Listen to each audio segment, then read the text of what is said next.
Welcome back. Bulletin का आगाज करें। आपको बताएं, कौमी असम्बली के इजलास में स्पीकर अयाज सादिक ने महमूद खान अचकजई को अपोजिशन लीडर बनाने का ऐलान कर दिया। कौमी असम्बली का इजलास स्पीकर सरदार अयाज सादिक की सदारत में शुरू हुआ।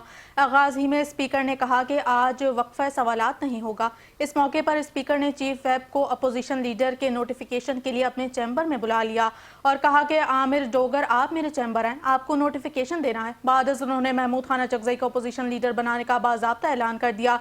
इजलास के दौरान पाकिस्तान नर्सिंग काउंसिल ऑर्डिनेंस कौमी असम्बली में पेश किया गया, जो वजीर कानून आजम नज़ीर तारड़ ने पेश किया।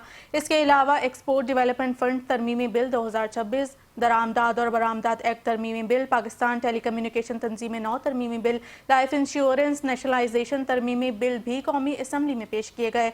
वजीर कानून आजम नज़ीर तारड़ ने बरामदी तरक्की फंड्स तरमीमी bill 2026, export import bank of Pakistan तरमीमी बिल 2026, पाकिस्तान टेली मवासिलात तंजीम 9 तरमीमी bill, federal board of intermediate and secondary education तरमीमी बिल और इलाका दारुल हुकूमत इस्लामाबाद मिल्कियत और इंतजाम बिल भी कौमी असम्बली में पेश किए गए।